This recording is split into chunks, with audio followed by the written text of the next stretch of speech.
시편 42편. 고라 자손의 맞서길 인도자를 따라 부르는 노래.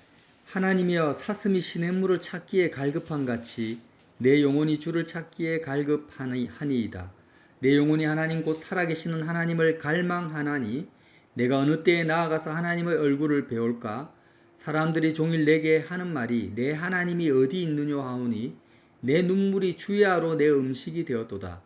내가 전에 성의를 지키는 무리와 동행하여 기쁨과 감사의 소리를 내며 그들을 하나님의 집으로 인도하였더니 이제 이 일을 기억하고 내 마음이 상하는도다. 내 영혼아, 내가 어찌하여 낙심하며 어찌하여 내 속에서 불안해하는가? 너는 하나님께 소망을 두라. 그가 나타나 도우심으로 말미암아 내가 여전히 찬송하리로다. 내 하나님이여, 내 영혼이 내 속에서 낙심이 되므로 내가 요단 땅과 헤르몬과 미살 산에서 주를 기억하나이다. 주의 폭포 소리에 깊은 바다가 서로 부르며 주의 모든 파도와 물결이 나를 휩쓸었나이다. 낮에는 여호와께서 그의 인자하심을 베푸시고 밤에는 그의 찬송이 내게 있어 생명의 하나님께 기도하리로다. 내 반석이신 하나님께 말하기를 어찌하여 나를 잊으셨나이까? 내가 어찌하여 원수의 압제로 말미암아 슬프게 다니나이까 하리로다. 내 뼈를 찌르는 칼같이 내 대적이 나를 비방하여 늘 내게 말하기를 내 하나님이 어디 있느냐 하도다. 내 영혼아, 내가 어찌하여 낙심하며 어찌하여 내 속에서 불안해하는가? 너는 하나님께 소망을 두라. 나는 그가 나타나 도우심으로 말미암아 내 하나님을 여전히 찬송하리로다. 아멘.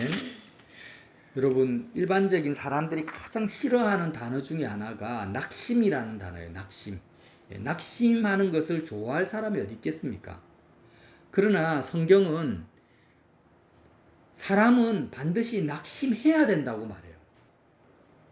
오늘 시편 기자는 왜 내 영혼아 왜 낙심하느냐 이렇게 되묻고 있지만 실상은 모든 인생은 제대로 올바르게 낙심을 해야만이 하나님을 만날 수가 있습니다. 그래서 우리의 마음속에 가장 중요한 하나님이 나를 선택했다. 하나님이 나를 부르시고 있다. 내가 하나님의 자녀로서 살 가능성이 있다. 이 근거가 뭐냐면 사슴이 시냇물을 찾기에 갈급한 같이 내 영혼이 주를 찾기에 갈급한 거예요. 그래서 저와 여러분의 마음속에 갈망이 있잖아요. 갈급함. 갈망이 있는데 이 갈망이 하나님을 향한 갈망이 없어요. 그냥 아예 내 마음에. 그러면 지금 나는 하나님과 그냥 거의 끊어진 상태라고 보시면 돼요. 사슴이 시냇물을 찾는다라는 것은 본능적으로 목이 마르잖아요. 짐승이든 사람이든. 그러니까 물을 마시지 않으면 살 수가 없어요. 그런데 이 생명수 같은 이 물을 찾는 것처럼 내가 당연히 찾아야 돼. 당연히. 생리적 현상입니다. 그것처럼 우리가 하나님의 자녀로 하나님의 형상대로 지음을 받았다. 내가 하나님의 형상대로 지음받은 사람이다. 정상적인 사람이라면 하나님의 형상대로 지음받았기 때문에 하나님을 찾아야 됩니다. 아멘. 사슴이 시냇물을 찾듯이 내 영혼이 주님을 찾기에 갈급한 상태가 아니라면은 나는 지금 어떤 상태요? 비정상인 거예요. 정말 심각한 상태예요. 정말 하나님과 정말 멀어져 있는 상태고 어떻게 보면 자신의 구원을 의심해야 됩니다. 완전 비정상이에요. 그래서 정말 내가 하나님의 선택을 받았다면 내 영혼은 주님을 찾게 되어 있다라는 거예요. 그래서 이렇게 갈급하게 하나님을 찾는 사람에게 있어서 가장 큰 타격, 충격, 상처는 뭐냐면 3절 말씀이에요. 사람이 종일 내게 하는 말이 내 하나님이 어디 있느냐 하오니 내 눈물이 주야로 내 음식이 되었도다.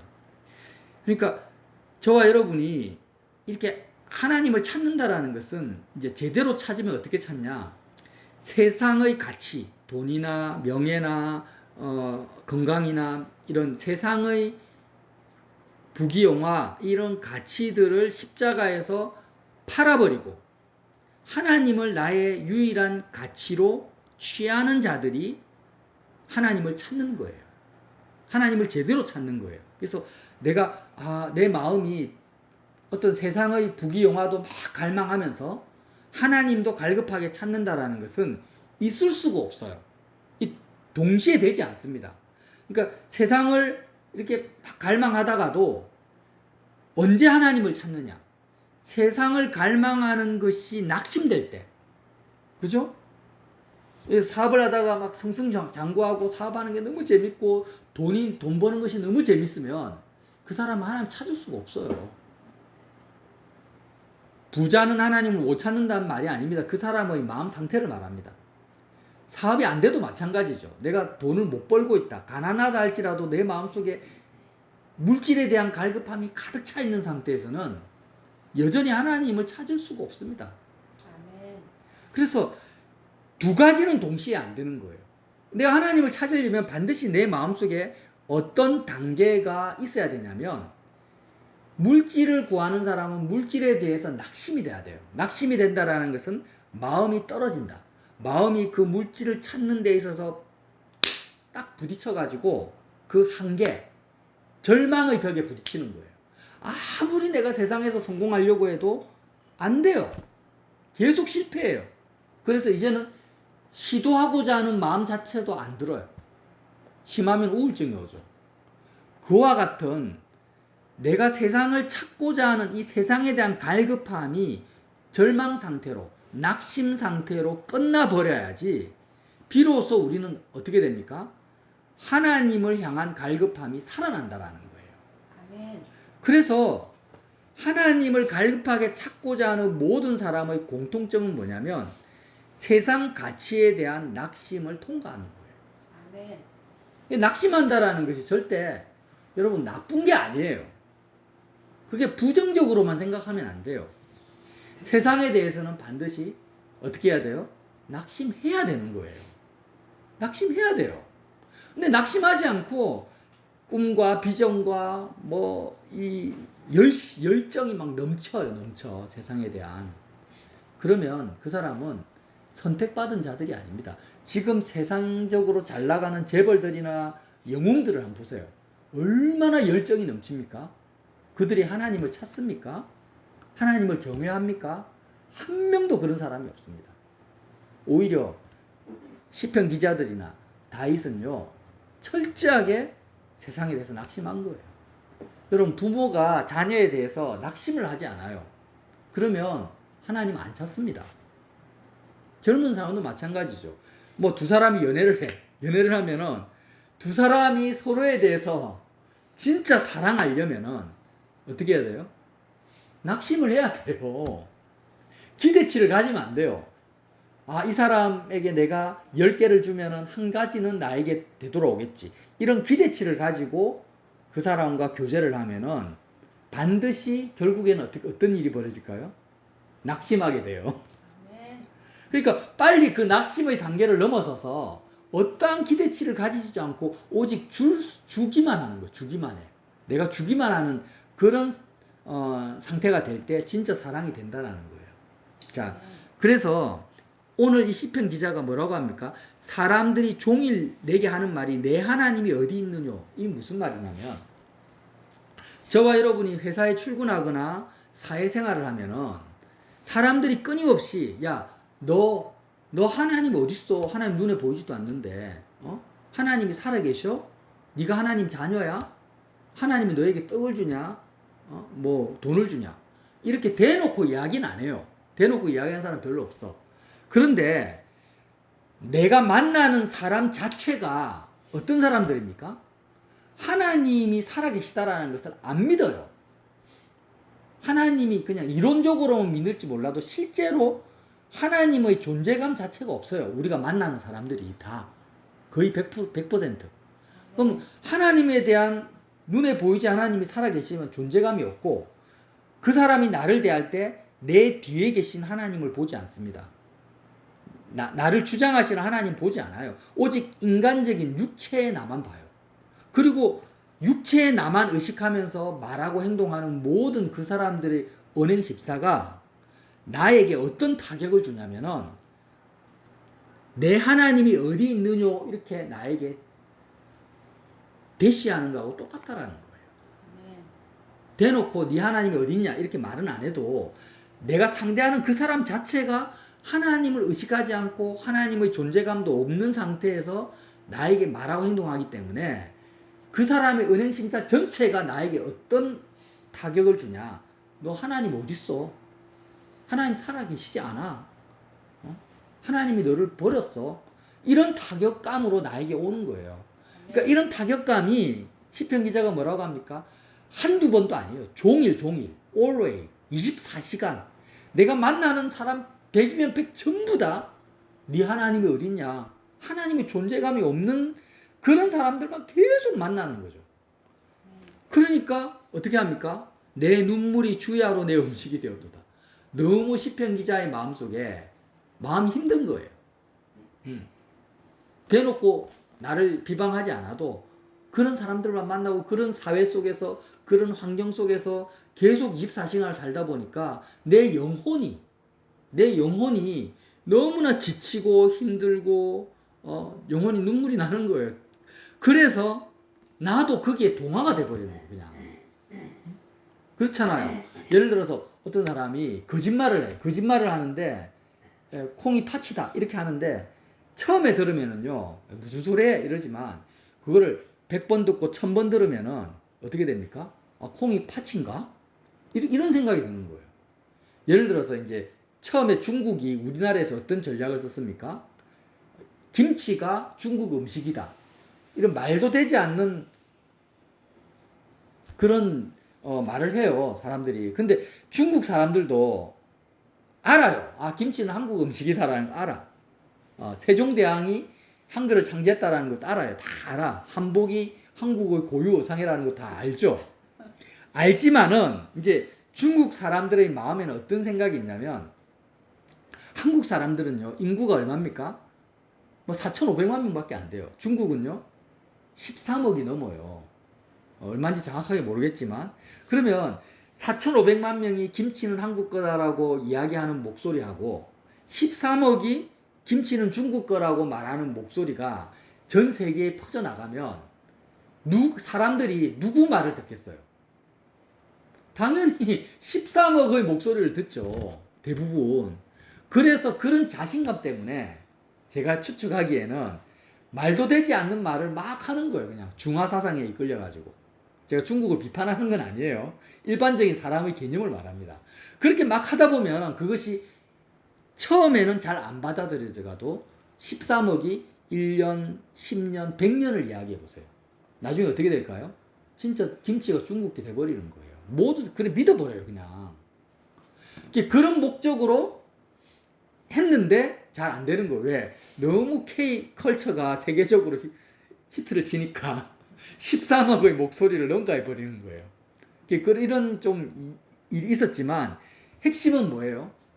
모든 사람들이 종일토록 내 하나님이 어디 있느냐, 하나님 없다, 이렇게 24시간 매스미디어와 모든 사람의 그 무의식 속에서 이야기를 하는데 우리가 그 안에서 살아가고 있기 때문에 우리의 영혼이 어떻게 됩니까? 하나님께 소망을 두지를 못하는 거예요. 우리의 영혼이 낙심해 버리는 거예요. 그냥 하나님에 대해서 낙심을 해버려요. 하나님에 대해서. 그래서 시편 기자가 뭐라고 합니까? 5절에 내 영혼아 내가 어찌하여 낙심하며 어찌하여 내 속에 불안해하는가? 너는 하나님께 소망을 두라. 그가 나타나 도우심으로 말미암아 내가 여전히 찬송하리로다. 이렇게 말씀을 하는 거예요. 자, 6절 보세요. 내 하나님이여 내 영혼이 내 속에서 낙심이 되므로 내가 요단 땅과 헤르몬과 미살산에서 주를 기억하나이다. 이 무슨 말이냐면 요단 땅이라는 것은 이스라엘 땅 중에서 가장 낮은 저지대를 말해요. 가장 낮은 저지대예요. 요단 땅이 상징하는 것은요, 저와 여러분의 이 땅에서 가장 비천하고 환난과 고통의 깊은 곳에 있는 그 상태를 말해요. 그러니까 내 영혼이 지금 요단 땅에 있어요. 요단 땅이 가장 낮은 곳에 있어요. 사람들로부터 짓밟히고 무시당하고 억울한 소리를 당하고 있고 그런 상태. 그게 요단 땅이에요. 그리고 헤르몬이라는 것은 이스라엘 땅에서 산에서 가장 높은 산지를 말해요. 가장 높은 산지지만 예루살렘에서 가장 멀리 떨어져 있는 변방입니다. 헤르몬이. 그러니까 예루살렘은 어떤 곳입니까? 하나님의 임재와 성전이 있는 곳이죠. 그러니까 헤르몬이라는 것은 하나님의 존재감과 가장 멀리 떨어져 있는 거예요. 그냥 내가 헤르몬에 있다는 것은 정말 하나님이 나를 버리신 것 같고 하나님의 존재감이 전혀 안 느껴지는, 세상의 존재감만 가득 채워져 있는 그런 먼 변방, 하나님 나라와 멀리 떨어진 변방에 있는 그 상태가 헤르몬이에요. 미살산은 어떤 곳이냐? 가장 작은 산을 말해요. 작은 산이라는 뜻이 원어적인 의미로. 그러니까 미살산은 예루살렘에 있는 시온산은 엄청 큰 산이거든요. 미살산에 비하면. 그러니까 미살산이라는 것은 나 자신이 너무나 보잘것없고 초라하게 느껴지는 어떤 열등감, 너무 내가 지금 너무 작다, 너무 아무것도 할 수 없다, 미약하다, 이런 상태예요. 그래서 여러분 보세요. 시편 기자가 내 영혼이 낙심됨으로 내가 요단 땅, 정말 환난과 고통과 짓밟히는 그런 장소, 헤르몬, 하나님의 존재감과 멀리 떨어져 있는 변방과 같은 곳, 미살산, 나 자신이 너무나 미약하고 벌레같이 느껴지는 그런 장소에서 뭘 한다고요? 주를 기억한대요. 아멘. 그 장소에서 그러니까 요단 땅이나 헤르본이나 미살산은요, 낙심하는 장소예요. 정말 낙심하는 장소. 근데 그 낙심하는 그 장소가 어떤 곳이냐? 주님을 기억하는 장소라는 거예요. 아멘. 주님을 어떻게 기억합니까? 십자가에서 내가 예수님과 함께 세상에 대해서 완전히 낙심해버려. 더 이상 세상에 소망을 두지 않아요. 사람에게 소망을 두지 않아요. 정말 하나님께만 소망이 있다라는 사실을 발견하는 장소가 바로 요단 땅 헤르몬 미살산이라는 거예요. 이렇게 내가 세상에 대해서 온전히 마음을 접어버리고 하나님께 소망을 두면 어떤 일이 벌어지냐. 7절에 주의 폭포 소리에 깊은 바다가 서로 부르며 주의 모든 파도와 물결이 나를 휩쓸었나이다. 주님의 엄청난 이제 음성, 존재감이죠. 폭포 소리. 폭포 밑에 가보셨어요? 다른 소리가 안 들려요. 물 샥 하는 폭포 소리밖에 안 들려요. 그러니까 주님의 그 소리, 존재감, 파도와 물결이 완전히 나를 휩쓸게 된다는 거. 그리고 낮에는 여호와께서 그의 인자하심을 베푸시고 밤에는 그의 찬송이 내게 있어 생명의 하나님께 기도한다라는 거예요. 이런 상태가 된다라는 거예요. 그렇기 때문에 9절에 내 반석이신 하나님께 말하기를 어찌하여 나를 잊으셨나이까? 내가 어찌하여 원수의 압제로 말미암아 슬프게 다니나이까 하리로다 하면서 기도한다라는 것입니다. 갈급하게. 자, 여러분 말씀을 정리할게요. 내 마음속에, 저와 여러분의 마음속에 세상을 향한 어떤 비전과 꿈과 원대한 계획이 살아있다면 난 아직 하나님께 가까이 못 가고 있는 상태예요. 아멘. 심각한 상태예요. 그러지 말고 그 세상을 향해서 어떤 꿈과 비전을 가진 사람들도 결국에는 어떻게 될까요? 결국엔 어떻게 될까요? 전부 다 낙심하고 절망하게 됩니다. 죽음 앞에 맞닥뜨리게 돼요. 그러니까 세상에 대해서 내가 희망과 소망을 가진다라는 것은 가장 어리석은 거예요. 아멘. 결론이 뻔해요. 결론이 뻔해. 여러분 지금 성형수술 많이 하잖아요. 젊은 사람들이. 그럼 얼굴이 지금보다 좀 더 예뻐지려고 성형수술을 해요.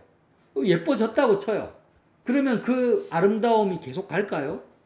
건강함이 계속 유지되겠습니까? 안 되죠. 80 먹고 90 먹으면은요, 성형수술한 거 아무 소용없어요. 건강을 아무리 젊을 때 잘 관리를 해도 결국에는 시간 차이일 뿐이에요. 다 힘이 없고 늙어 죽습니다. 아멘. 낙심할 수밖에 없어요.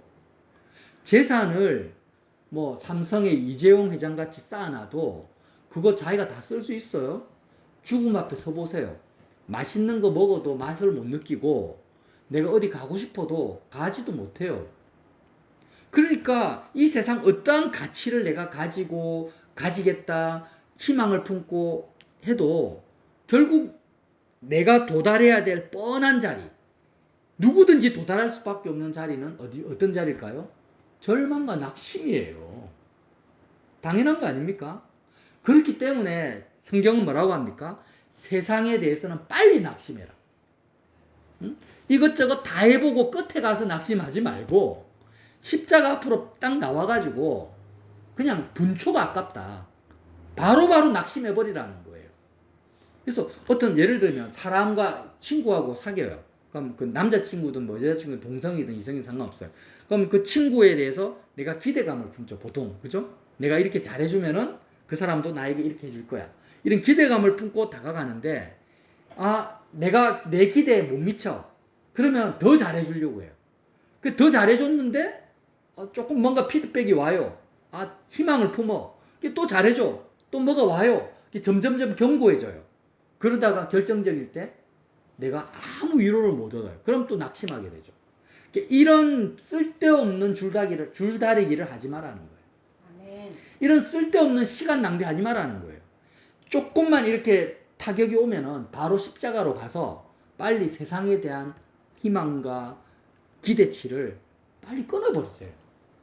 끊어버리고 오직 하나님께만 소망을 두세요. 하나님은 변하지도 않고 영원하신 분이고 정말 나에게 소망이 되시는 분입니다. 아멘. 그래서 하나님으로 채워지고 하나님으로 내가 소망이 넘치게 되면은 하나님의 존재감이 나를 압도하게 되면 그때부터는 그 누구도 나를 낙심시킬 수가 없어요. 아멘. 누구도 누구의 눈치를 볼 필요가 없는 거예요. 아무 끄리낌이 없는 거예요. 하나님 시키신 대로 하면 돼요. 이런 상태로 살아가다가 시편 기자가 어느 순간 어떻게 됩니까? 육신을 가진 인생이기 때문에 종일 내 하나님이 어디 있느냐? 한 번 듣고 두 번 듣고 100번 듣고 1000번 들으니까 또 낙심이 돼요. 응? 그러니까 보세요. 세상 가치를 십자가에 팔아버리고 하나님만을 유일한 나의 가치로 붙잡은 사람은 다른 게 타격이 되는 게 아니라 내 하나님이 어디 있느냐 이 말 들으면 제일 타격이 크다라는 거예요. 아멘. 그래서 마귀가 하나님을 믿는 자녀에게 다른 공격을 안 합니다. 다른 공격 안 하고 오직 한 가지, 네 하나님 어디 있어? 이 공격만 하는 거예요. 거기에 우리가 딱 넘어가 버리면 그때부터는 낙심 상태로 넘어가니까. 그런데 반전이 있다라는 거예요. 어떤 반전요? 요단 땅과 헤르몬과 미살산에서 세상에 대해서 낙심하는 그 순간 오히려 주님을 기억한다라는 것입니다. 네. 주님을 다시 기억나게 하고 떠올리게 하고 내 마음이 이 세상을 떠나서 하나님 예수 그리스도 안으로 들어가게 하는 그 장소가 요단 땅과 헤르몬과 미살산인데 이 세 가지를 합쳐버리면 뭐가 될까요? 환난과 고통의 깊은 곳, 내가 하나님과 가장 멀리 떨어진 분리된 곳, 가장 비참하고 보잘것없는 그런 장소, 이 세 가지를 합치면 뭐가 되겠습니까? 그렇죠. 십자가가 되는 거예요. 요단 땅과 미살산과 헤르몬을 합쳐버리면 십자가인 거예요. 그래서 이 십자가에서 우리는 어떻게 됩니까? 세상에 대해서 절망하고 하나님께만 소망을 두는 주님을 진짜 기억하는 마음의 방향 전환이 일어나는 거예요. 이런 마음의 방향 전환이 뭐라고 합니까? 회개라고, 회개. 회개라는 것은 눈물 흘리고 막 그냥 이렇게 우는 게 아니고 그게 본질이 아니고 세상에 대한 방향이 이제 바뀌어가지고 하나님을 향해서 내가 갈망을 가지고 하나님을 갈망하고 하나님을 찾고 하나님에 대해서 갈급한 이 상태가 뭡니까? 회개한 상태라는 거예요. 아멘. 회개한 상태예요. 내가 열심히 물질을 향해서 세상의 성공을 향해서 막 갈망이 일어나다가 회개를 하면 어떤 상태가 되냐? 이제 세상을 향한 갈망과 갈급함이 딱 끊어져 버리고 사슴이 시냇물을 찾듯이 하나님을 갈급해하고 하나님에 대해서 갈증난 상태, 그 마음의 상태가 회개한 마음의 상태라는 것입니다. 아멘. 그 상태는 어디에서 일어난다고요? 십자가에서 일어난다는 것입니다. 아멘. 그래서 저와 여러분이 이 시편 42편 말씀을 꼭 기억하셔서 정말 나의 마음의 갈급함이 어디 있느냐, 이거 너무 중요한 일이에요. 정말 갈증이 일어나길 바랍니다. 세상에 대해서 낙심하길 바라요. 빨리 낙심하세요. 그리고 하나님을 향한 갈급함, 갈증, 찾음, 이것이 24시간, 일순간이 아니라 항상 내 마음에서 하나님을 찾고 구하고 두드리시기를 예수님 이름으로 빌어드립니다.